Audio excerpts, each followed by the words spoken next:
Hello friends, आज हम बात करेंगे शीर्षासन के बारे में। शीर्षासन मीन्स हेड पोस्चर। शीर्षासन को किंग ऑफ द ऑल आसन के नाम से भी जानते हैं। शीर्षासन को करने के लिए हमें सबसे पहले ये ध्यान रखना जरूरी है कि जब भी हम शीर्षासन करें उसके पहले सूक्ष्म व्यायाम करना बहुत ज़रूरी है, नेक का एंड शोल्डर का। तो neck rotation and shoulder rotation बहुत ज़रूरी है। जब भी आप पहले अगर बिगिनर्स हैं, सबसे पहले स्टार्ट करना चाह रहे हैं, तो उसके लिए आपको नेक रोटेशन और शोल्डर रोटेशन होना बहुत ज़रूरी है। नेक रोटेशन के लिए हम 4 तरह की एक्सरसाइज करते हैं, जिसमें नेक को हम एक बार नीचे की तरफ टिकाना है, मतलब कि ये हमारा जो चिन है वो हमारी कॉलर बोन पर टिकाना है। श्वास छोड़ते हुए और श्वास लेते हुए ऊपर की तरफ जाना है। ऐसे हमें 5 टाइम्स नीचे सर को झुकाना है और उठाना है।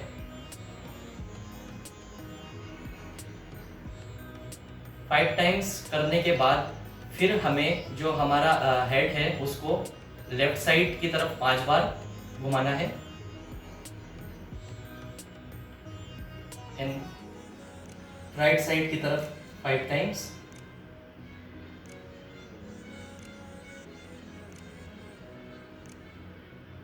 उसके बाद 5 टाइम्स हमें हेड को फिर रोटेट करना है।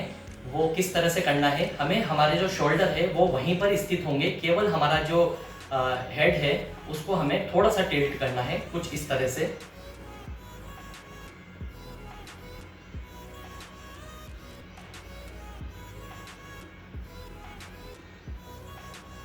फाइव टाइम्स करने के बाद फिर हमें हमारा जो हेड है उसको क्लॉकवाइज 5 टाइम्स मूव करना है and then anticlockwise 5 times move करना है। पहले क्लॉकवाइज इस तरह से, श्वास छोड़ते हुए, श्वास लेते हुए ऊपर की तरफ, श्वास छोड़ते हुए नीचे, श्वास लेते हुए ऊपर की तरफ हेड रोटेट करना है एवं श्वास छोड़ते हुए हेड नीचे की तरफ। 5 टाइम्स क्लॉकवाइज करना है एवं 5 टाइम्स एंटी क्लॉकवाइज, कुछ इस तरह से। श्वास लेते हुए,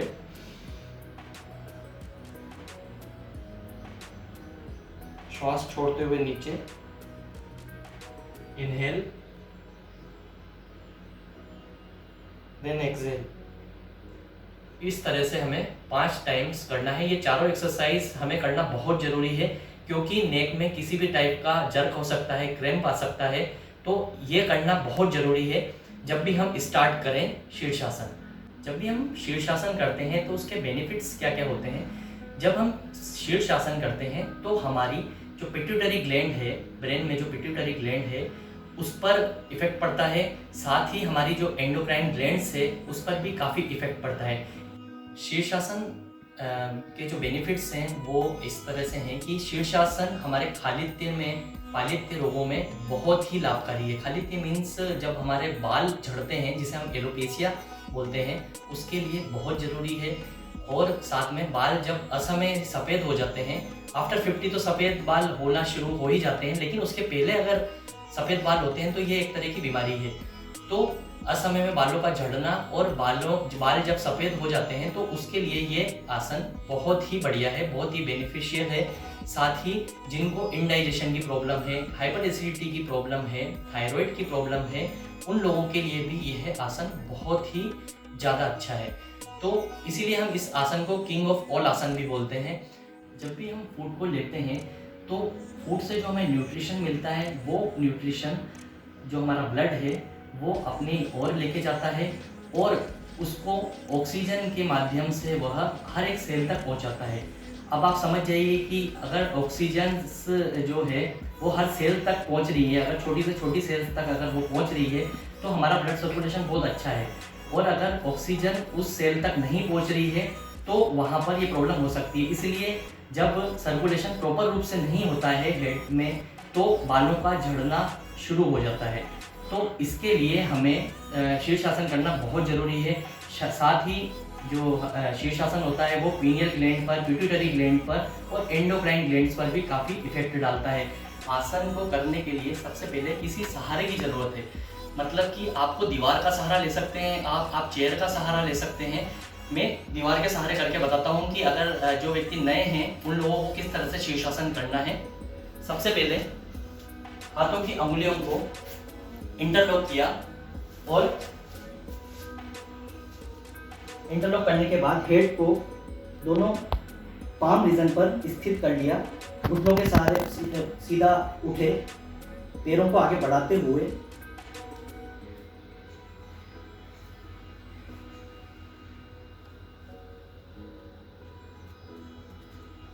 एल्बो की मदद से कुछ टाइम तक इस अवस्था में बने रहना है।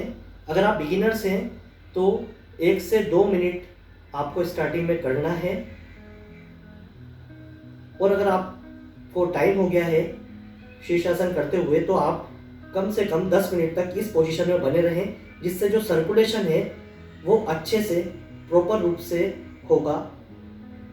इस तरह परपेंडिकुलर टाइप से इस स्थिति में बने रहें और धीरे धीरे वापस पैरों को फोल्ड करते हुए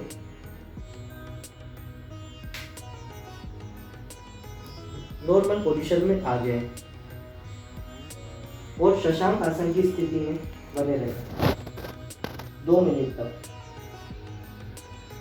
इस आसन का अभ्यास अगर आप बिगिनर्स हैं तो आपको स्टार्टिंग में 1 मिनट से लेकर 2 मिनट तक शीर्षासन की स्थिति में बने रहना है, लेकिन जैसे जैसे आपको जब टाइम हो जाए तो आप 5 से 10 मिनट तक बैठ सकते हैं, इस तरह से बैठ सकते हैं। और इस आवृत्ति को लगभग 5 से 6 बार आप मॉर्निंग टाइम में खाली पेट कर सकते हैं और शाम के टाइम भी आप 5 से 6 बार इस आसन को कर सकते हैं।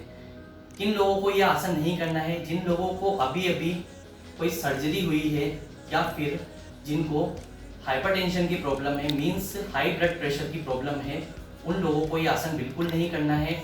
और जो लेडीज़ अभी प्रेग्नेंट है, प्रेगनेंसी का समय है, उनको भी इस आसन को बिल्कुल भी नहीं करना है।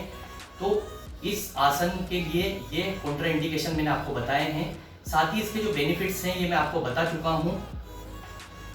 ये आसन जो है अगर किसी को इंसोम्निया की प्रॉब्लम हो उन लोगों के लिए बहुत ही ज़्यादा बेनिफिशियल है। इंसोम्निया मीन्स जिन लोगों को रात को नींद नहीं आती है उनके लिए बहुत बढ़िया है। जिन लोगों को गैस्ट्रिक प्रॉब्लम है, डाइजेशन से रिलेटेड कोई प्रॉब्लम है, उन लोगों के लिए भी ये आसन बहुत बढ़िया है। साथ ही कफ, टॉन्सिलाइटिस, हेलियोटोसिस, उन लोगों के लिए भी बहुत बढ़िया है। हेलियोटोसिस मीन्स जिन लोगों को मुंह से दुर्गंध आती है, बदबू आती है, उनके लिए भी ये आसन बहुत ही ज़्यादा फायदेमंद है। तो फ्रेंड्स, ये शीर्षासन के बेनिफिट थे। अगर आपको मेरी वीडियो पसंद आई हो तो इसे लाइक करिएगा, शेयर करिएगा एंड सब्सक्राइब करिएगा।